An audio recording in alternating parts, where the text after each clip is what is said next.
pernah hidup, Yesus namanya, ya, dan dia pernah mati, 3 hari kemudian dia bangkit, ya. Tapi nanti di bulan Mei tanggal 17, 40 hari setelah kebangkitan, dia naik ke surga.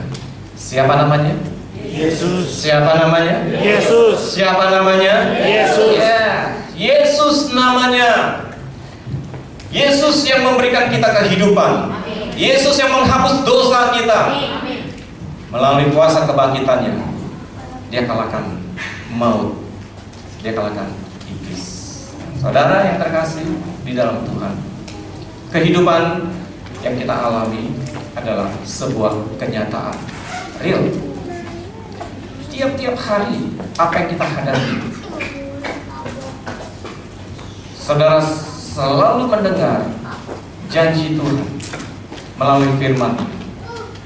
Tapi jujur, bagaimana waktu kita menghadapi kehidupan kita? Itu adalah yang nyata. Ya atau ya? Ya, nyata. Tapi apakah janji firman Tuhan yang melalui firman ini, melalui Alkitab ini, itu adalah kosong? Tidak, saudara. Tidak. Kenyataan tidak akan pernah merubah kebenaran, tapi kebenaran yang akan merubah kenyataan. Nah, saudara, mana yang kita pilih?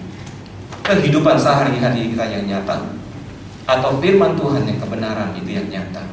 Saya katakan kepada saudara, tidak ada jalan yang lain. Kita harus menuju kepada kebenaran, yaitu firman Tuhan yang akan melahirkan kenyataan. Saudara, sebelum saya bawa masuk dalam sebuah firman, izinkan saya untuk menyaksikan, ya. Ada sebuah keluarga, dan ini betul-betul mereka alami, dan saya melihat bahwa apa yang mereka alami saat-saat sekarang ini, Tuhan sedang membuat sesuatu yang baru di dalam keluarga ini. Dan saya percaya keluarga ini akan mengalami sebuah kemenangan. Amin. Saudara, datang di hadapan saya seorang wanita, punya suami, punya anak 3, menangis, terseduh-seduh, dan dikatakan, "Pak, bagaimana? Saya sudah tidak kuat, saya sudah gak tahan." Suami minta cerai, Pak, dan kita harus ambil sebuah keputusan, pisah. Saudara, apa yang dialami? Suami punya usaha, istri punya usaha, keluarga ini keluarga yang hebat, mandiri. Artinya si ibu rumah tangga ini bukanlah merupakan seorang ibu yang lemah, tapi termasuk ibu yang dominan. Ya, kita tahu kalau suami punya usaha, istri punya usaha, kira-kira seperti apa kehidupan rumah tangga ini? Dua-duanya kuat, saudara. Ya. Tapi hari-hari itu ibu ini mengalami satu kegentaran di hadapannya bahwa dia harus melihat kenyataan dan suaminya katakan cerai. Waktu dia datang, saya hanya katakan kepada ibu ini, apa yang sudah dipersatukan tidak dapat dipisahkan, itu firman Tuhan, dan itu mutlak, dan tidak ada jalan. Saya katakan seperti itu. Tapi Pak, bapak nangis. Begini Pak, bapak nangis. Saya udah gak tahan gini-gini Pak. Nangis, saudara. Lalu saya sebagai hamba Tuhan, apa yang harus saya katakan kepada ibu ini? Ternyata suaminya seorang pemabuk, seorang penjudi. Nah, saudara tahu, setiap pulang pukul 7 malam dan pukul 2 pagi, pukul 3 pagi, dalam keadaan dia kalah, dalam keadaan dia mabuk. Kira-kira apa yang dikerjakan di dalam rumah? Itu seperti badai, saudara. Dan itu dia nyatakan secara real, itu kenyataan yang dihadapi, dan dia tidak bisa tutupi itu semuanya. Saya katakan, bertahan dan tidak ada kata menyerah. Firman Tuhan harus menjadi sebuah kebenaran, dan kamu harus menjadi orang yang membalikkan keadaan. Itu yang saya katakan. Jadi Pak, bagaimana? Saya nggak boleh pisah. Tidak boleh. Tapi begini, tidak ada kata tapi. Jadi saya harus bagaimana? Firman Tuhan yang harus kamu pegang. Ya. Saya ajarkan bagaimana cara ibu ini untuk menghadapi sang suami. Nah, singkat cerita, dalam waktu 3 bulan kemudian ke depan, saya tidak mendengar sesuatu hal yang mengerikan daripada keluarga ini. Tapi dia menghilang. Tapi bukan menghilang karena dia sudah berpisah. Ya. Tapi saya selalu pantau dari teman-teman. Coba kamu cari ibu ini, pantau, dan ternyata ibu ini baik-baik saja. Ya. Tapi dia dilarang oleh sang suami untuk ke gereja. Dan apa? Kita berdoa terus. Dan terakhir 4 bulan yang lalu, saya mendengar sebuah cerita yang betul-betul keterbalikan daripada saat waktu dia menghadap kepada saya. Dan dia katakan, terima kasih Pak, Bapak ajarkan tentang sesuatu yang benar. Buat saya sakit, tapi waktu saya memegang firman Tuhan, saya melihat ada beberapa hal yang mulai mengalami perubahan. Saudara, waktu saya mendengar itu, ada satu sukacita yang sangat luar biasa. Waktu kita membela firman Tuhan, maka Tuhan tidak akan pernah meninggalkan kita. Dan dia bela, dan dia memperlihatkan sesuatu yang real, yaitu sesuatu yang nyata. Firman Tuhan yang merubah kenyataan. Amin. Nah, akhirnya dia diperbolehkan untuk ke gereja, dan dia terus mendengarkan apa yang menjadi tuntunan setiap kali saya bawakan firman di minggu pertama, di minggu ketiga setiap bulan, dan dia kerjakan, dan dia jalani. Saudara, ibu ini mengalami kekuatan. Terakhir, dia dicerita, Pak, suami saya sudah bangkrut. Saudara tahu sendiri ya, penjudi, mabuk, dan embel-embel yang lainnya. Itu tidak akan lama, saudara. Dan ternyata usaha daripada suaminya itu kolaps, habis, hancur, dan dia tidak lagi punya usaha. Ya, semua mesin, semua apa yang dia punya, mesin sablon atau apa semua yang dia punya, dia jual. Tapi masih dia terus judi. 1 minggu yang lalu, dia cerita di BB, Pak, tiba-tiba saya didatangi oleh tukang tagih. Ternyata suami saya berhutang di luar. Dan waktu tukang tagih itu datang, saya gemetar. Bukan berarti dia tidak bisa bayar, tapi hari-hari ini dia juga sedang mengumpulkan uang untuk memperpanjang rumahnya, karena dia kontrak dan nilainya itu tidak sedikit. Nah, tapi waktu dia didatangi oleh tukang tagih, dia bilang apa? Saya bayar, walaupun saya cicil, saya bayar. Dan apa yang saya katakan, keluarga kami bebas hutang. Saudara, kalau kita menemukan hal yang sama seperti itu, ibu-ibu, apa yang terjadi? Saudara bayar? Yakin saudara bayar? Saya nggak yakin. Yang ada adalah ibu-ibu pasti ngamuk ya. Betul nggak? Ngamuk ya. Perang duluan. Soal bayar itu soal nanti. Ya atau ya, itu yang nyata. Keadaan ekonomi yang sekarang, ya, kita katakan baik, tidak baik. Tidak baik, tapi bersama Tuhan menjadi baik. Dan kebutuhan yang banyak, tapi harus membayar hutang suami. Bukan dia yang mengambil keputusan itu, tapi suami yang mengerjakan itu. Tapi dia mengambil sebuah keputusan, dia bayar tanpa dia ribut, tanpa dia marah. Kenapa? Karena dia mendengarkan khotbah saya. Kuburan itu kosong, dikatakan.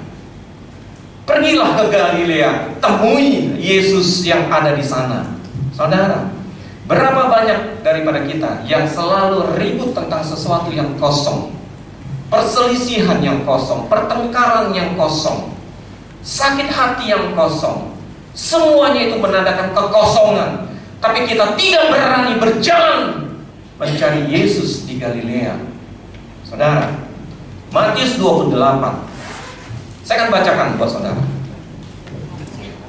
Kebangkitan Yesus.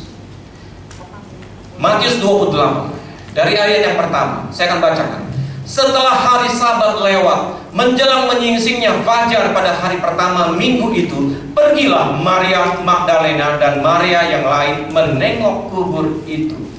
Maka terjadilah gempa bumi yang hebat, sebab seorang malaikat Tuhan turun dari langit dan datang ke batu itu dan menggulingkannya, lalu duduk di atasnya. Wajahnya bagaikan kilat dan pakaiannya putih bagaikan salju. Dan penjaga-penjaga itu gentar ketakutan dan menjadi seperti orang-orang mati.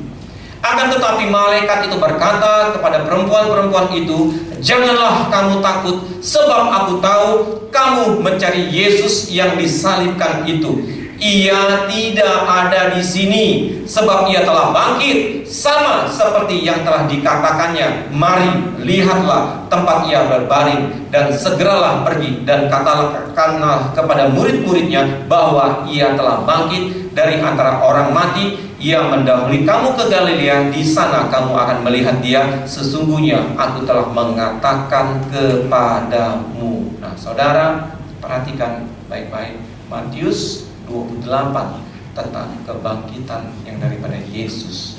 Saudara, pemerintahan Roma pada saat itu menyegel kuburan dengan cap segel.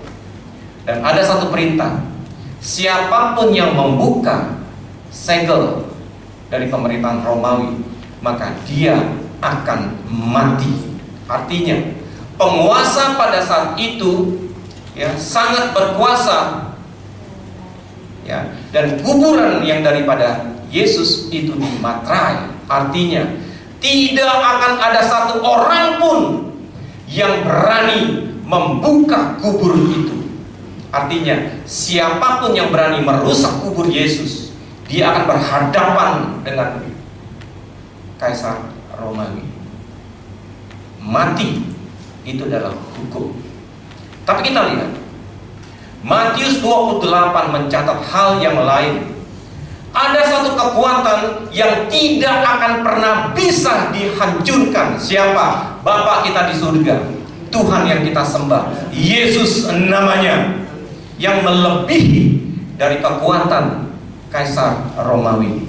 Melalui malaikatnya, gempa terjadi dan kuburan itu terbuka. Saudara, artinya ada satu tangan yang sanggup membuka. Ada satu pemerintahan yang melebihi dari pemerintahan Kaisar Romawi. Siapa namanya? Yesus namanya. Nah, ini menunjukkan bahwa ada satu kuasa yang melebihi daripada kuasa yang lain. Darahnya menebuskan dosa kita semua. Kuasa kebangkitannya melawan maut, menghabisi iblis. Yesus namanya, dan tidak ada lagi yang lain. Saudara yang terkasih, waktu malaikat itu berdiri dan duduk, dia hanya bertanya kepada Maria, jangan takut, jangan takut, jangan takut. Kalau saya bicara dengan bahasa yang sehari-hari, Apa yang akan kau cari, Maria? Kubur itu kosong. Artinya, saudara, malaikat itu menjelaskan kepada Maria, sia-sialah kalau kamu masuk ke dalam untuk mencari Yesus, karena kuburan itu kosong dan Yesus sudah bangkit dan dia ada di Galilea. Temui dia di sana. Artinya, saudara, jangan fokus dengan sesuatu yang kosong. Jangan tertarik dengan sesuatu yang kosong. Tapi berjalanlah menuju Galilea, temui Yesus di sana. Dan waktu Maria dan teman-temannya menemui Yesus, maka ada kuasa kebangkitan yang segera menyertai Maria. Saudara, jangan fokus dengan segala sesuatu yang kosong. Waktu saudara berjalan temui Yesus, maka saudara akan melihat kuasanya, saudara akan melihat mujizatnya, saudara akan melihat penyertaannya, saudara akan melihat karyanya, saudara akan menemukan pertolongan di sana. Waktu saudara tidak fokus pada kuburan kosong. Saudara, saya ajarkan kepada ibu ini untuk tidak fokus kepada sesuatu yang kosong.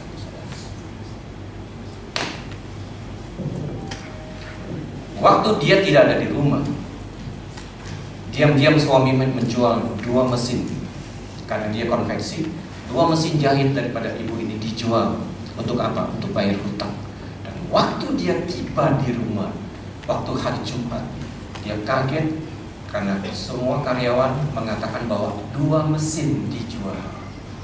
Tapi ibu ini sangat luar biasa, karena dia selalu mendengar apa yang menjadi tuntunan.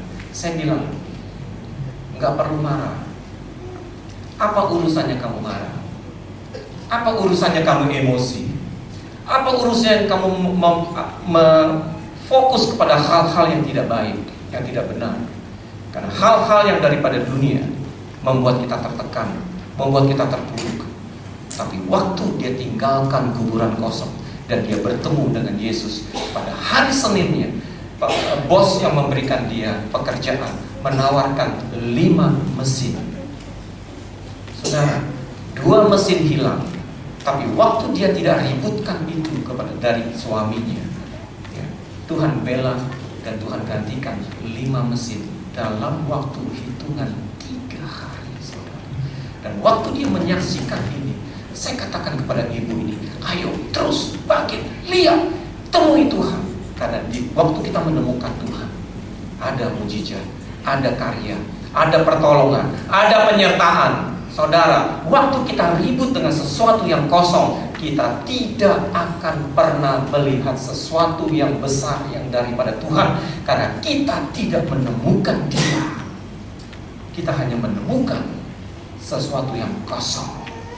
Saudara yang terkasih di dalam Tuhan, bagaimana dengan kita hari-hari ini? Apakah kita hanya melihat segala sesuatu yang kosong menjadi fokus dalam kehidupan kita, dan kita saling menuduh, kita saling menghakimi kehidupan daripada suami istri yang tidak pernah habis-habisnya, pertengkaran, perselisihan, kata-kata yang tidak pernah bisa membangun? Saya katakan itu kosong.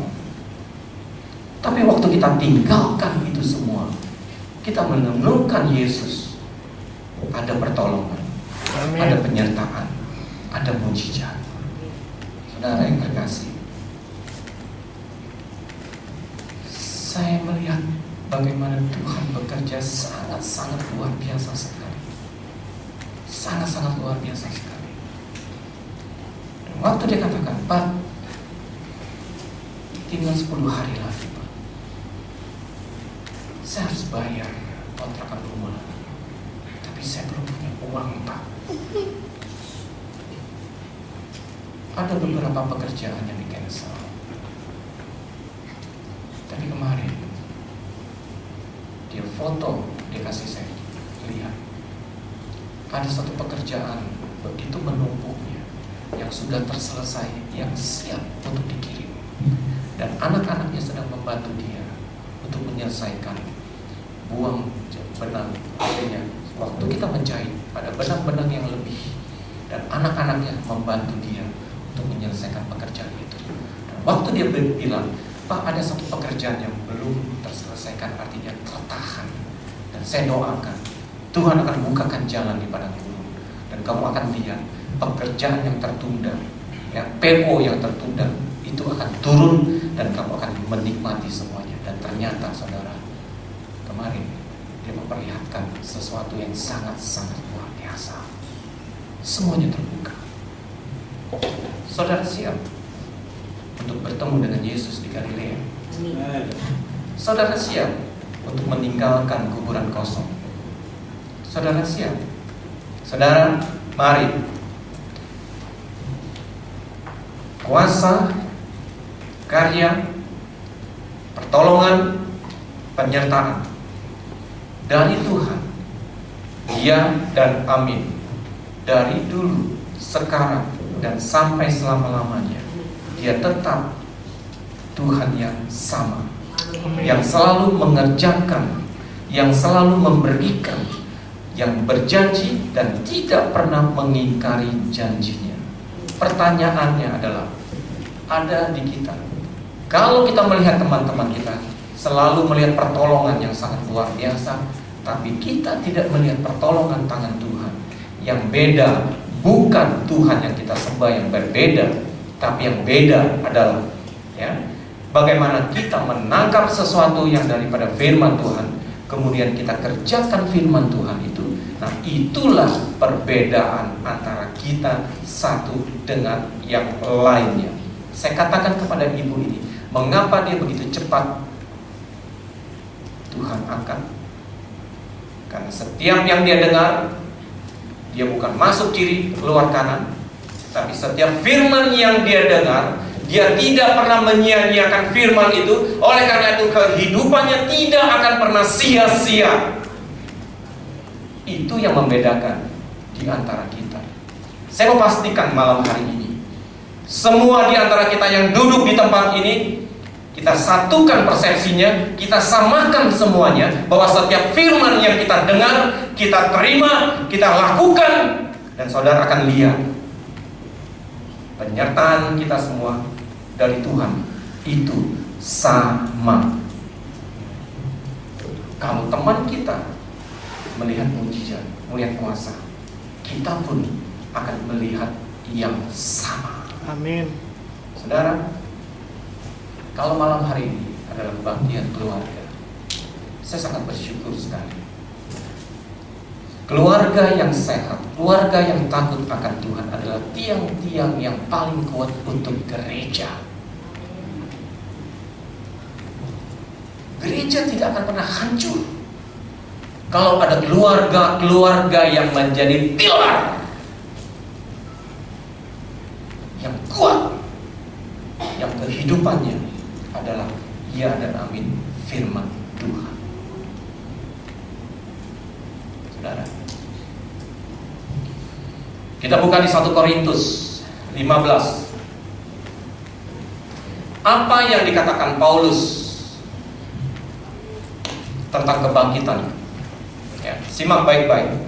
Saya akan bacakan buat saudara dari ayat yang pertama. Kebangkitan Kristus.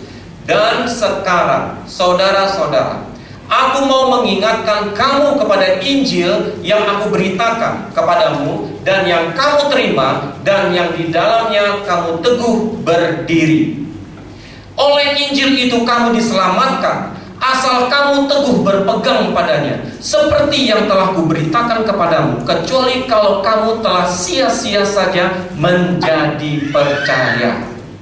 Sebab yang sangat penting telah kusampaikan kepadamu, yaitu apa yang telah kuterima sendiri, ialah bahwa Kristus telah mati karena dosa-dosa kita sesuai dengan kitab suci, bahwa ia telah dikuburkan, dan bahwa ia telah dibangkitkan pada hari yang ketiga sesuai dengan kitab suci, bahwa ia telah menampakkan diri kepada Kefas dan kemudian kepada ke-12 muridnya. Sesudah itu ia menampakkan diri kepada lebih dari 500 saudara sekaligus, Kebanyakan dari mereka masih hidup sampai sekarang, tetapi beberapa di antaranya telah meninggal. Selanjutnya, ia menampakkan diri kepada Yakobus, kemudian kepada semua rasul, dan yang paling akhir dari semuanya itu, ia menampakkan diri juga kepadaku, sama seperti kepada anak-anak yang lahir sebelum waktunya. Karena aku adalah yang paling hina dari semua rasul, bahkan tidak layak disebut rasul, sebab aku telah menganiayai jemaat Allah. Tetapi karena kasih karunia Allah, aku adalah sebagaimana aku ada sekarang, dan kasih karunia yang dianugerahkannya kepadaku tidak sia-sia. Sebaliknya, aku telah bekerja lebih keras daripada mereka semua, tetapi bukannya aku, melainkan karena kasih karunia Allah yang menyertai aku. Sebab itu, baik aku maupun mereka, demikianlah kami mengajar, demikianlah kamu menjadi percaya. Saudara, Paulus adalah orang yang terakhir dari para rasul. Dia mengatakan bahwa dia tidak layak, dia hina, karena dia pernah menganiayai jemaat yang daripada Allah. Tapi Paulus tidak menyia-nyiakan kematian, kebangkitannya.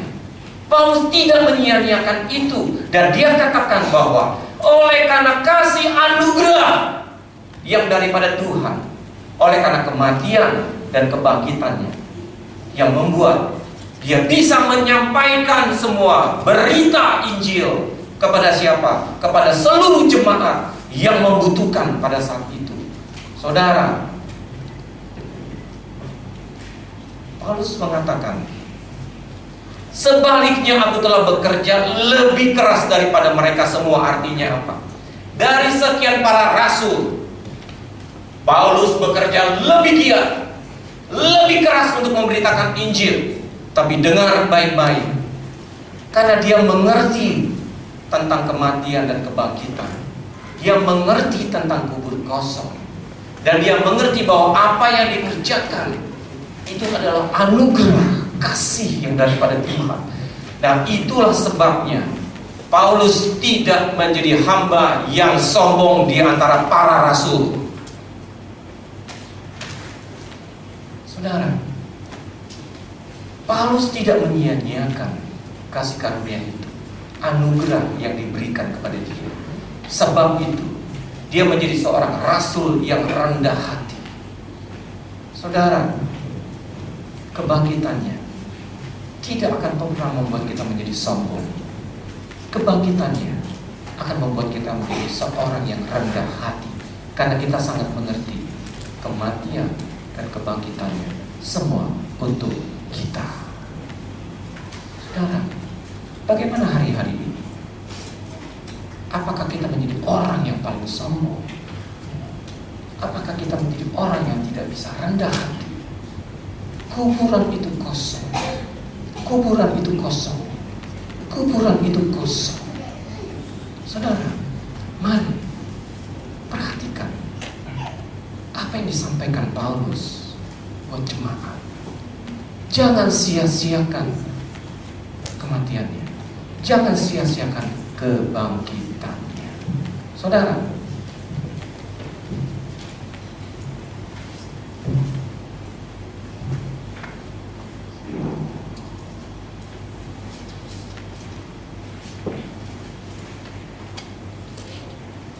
kekuatan daripada firman Tuhan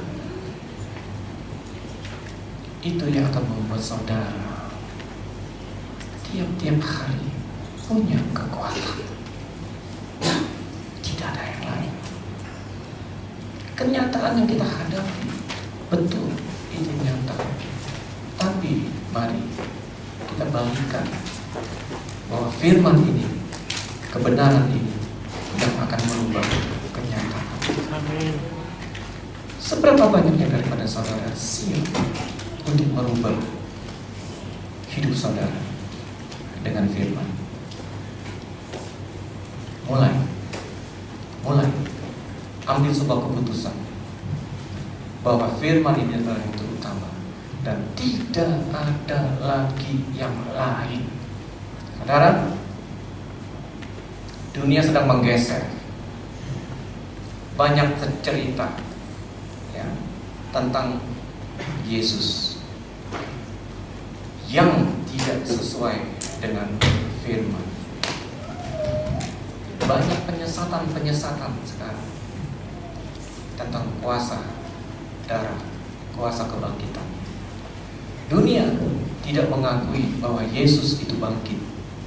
Nah, oleh karena itu, penjaga kuburan Yesus itu disuap oleh pemerintahan Romawi untuk tidak menceritakan tentang kebangkitan.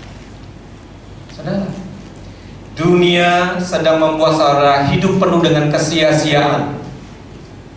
Ya atau ya? Dunia sedang mengarahkan saudara untuk hidup saudara menjadi sia-sia. Tapi kuburan kosong dan kebangkitannya itu yang membuat hidup saudara tidak pernah sia-sia. Amin. Saya akan lanjutkan di ayat ke-12. Jadi, bila mana kami beritakan bahwa Kristus dibangkitkan dari antara orang mati, bagaimana mungkin ada di antara kamu yang mengatakan bahwa tidak ada kebangkitan orang mati? Kalau tidak ada kebangkitan orang mati, maka Kristus juga tidak dibangkitkan. Ayat ke-14 perhatikan. Tetapi andai kata Kristus tidak dibangkitkan, maka sia-sialah pemberitaan kami dan sia-sialah juga kepercayaan kamu. Kalau kita tahu bahwa Yesus itu tidak bangkit, artinya kita akan segera menyia-nyiakan kehidupan kita. Itu yang sedang dunia kerjakan. Karena dunia sedang menipu, membuat kita buta.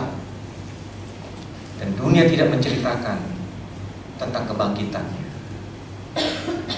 Cerita tentang kubur kosong itu ditutup. Saudara, mana jalan yang harus kita pilih? Kesia-siaan atau ketidaksia-siaan?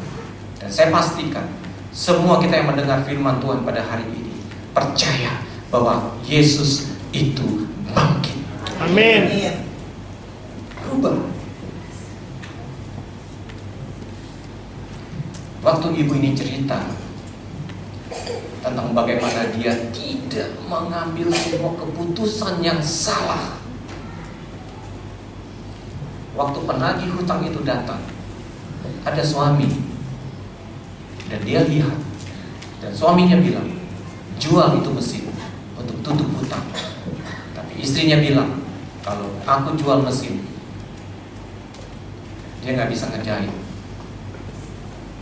Usahanya mungkin pincang. Tapi dia ambil keputusan. Dia tidak marah kepada suaminya. Dia tidak membantah apapun yang suaminya kerjakan. Tapi dia bilang sama penagih hutang, berapa hutangnya? Saya bayar 4 kali cicil. Dan ternyata deal. Waktu datang yang pertama, itu cicilan yang pertama. Saya bilang, kamu luar biasa. Suaminya pun terheran-heran melihat cara daripada istrinya seperti itu. Saya bilang, hari-hari ini anak-anak Tuhan akan membuat dunia frustrasi. Hari ini anak-anak Tuhan akan membalikkan sebuah keadaan oleh karena kebangkitannya. Buat dunia frustrasi. Kita tekan lagi dunia. Saudara, berapa banyak kita sudah ditipu, berapa puluh tahun kita sudah ditipu. Dunia membuat anak-anak Tuhan frustrasi, tertekan, terpuruk, menangis. Hari-hari ini, mari bangkit, bangkit, bangkit, bangkit. Kita balikkan keadaan dunia yang terpuruk, tapi anak-anak Tuhan dengan kebenaran firman Tuhan ini yang akan menguasai dunia. Amin. Saudara siap? Saudara siap? Amin. Mari, ayo, kalahkan dunia. Tipu dayanya tidak ada apa-apanya. Saudara yang terkasih di dalam Tuhan, jangan biarkan cerita tentang kematian dan kebangkitannya dari tahun ke tahun itu kita hanya mendengar, tapi kita tidak mengalami kuasanya. Tahun depan kita akan merayakan lagi Paskah, akan ada lagi cerita tentang kematian, kuburan kosong. Tapi apakah kita tetap sama, mengalami hal yang sama, dan kita tidak pernah berubah? Saudara, saya akan yakinkan saudara di tempat ini bahwa apa yang saya sampaikan kepada saudara itu tidak akan pernah menjadi sia-sia. Hidup bersama dengan dunia, kita sedang menyia-nyiakan hidup kita. Tapi hidup bersama dengan Tuhan, Yesus namanya, kebangkitannya, kita tidak akan pernah menyia-nyiakan. Ada amin.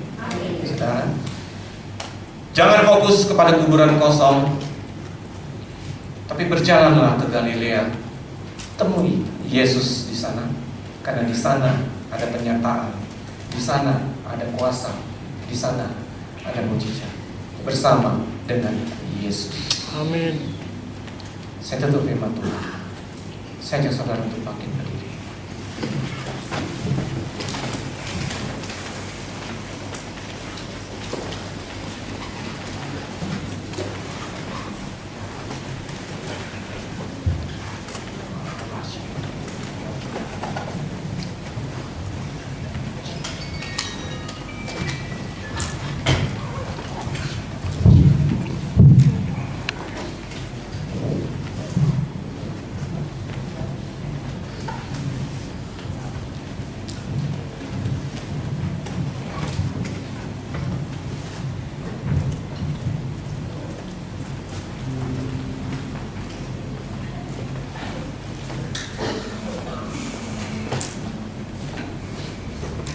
Kita datang dalam hadirat Tuhan.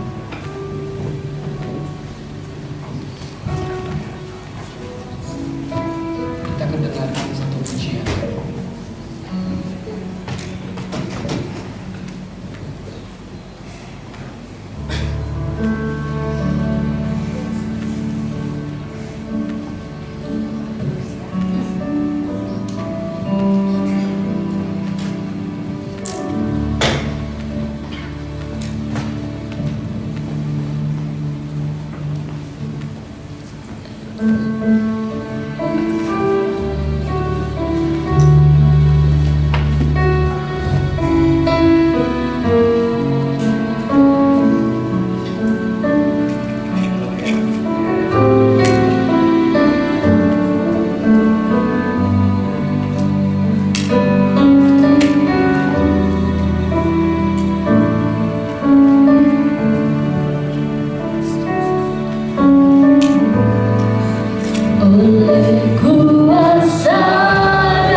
pengorbanan, darah yang tercurah. Tuhan ingatkan pada kita semua, apakah kita akan sia-siakan semua?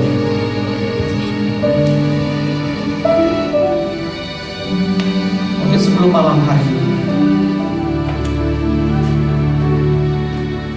saudara sering menyia-nyiakan waktu-waktu saudara.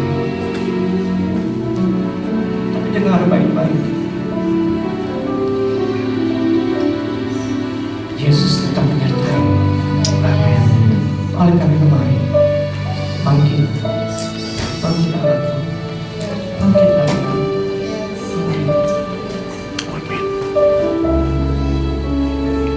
Amin.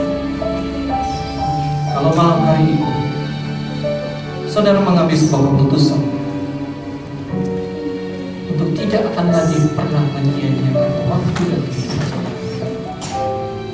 saudara boleh mengangkat tangan saudara. Oh,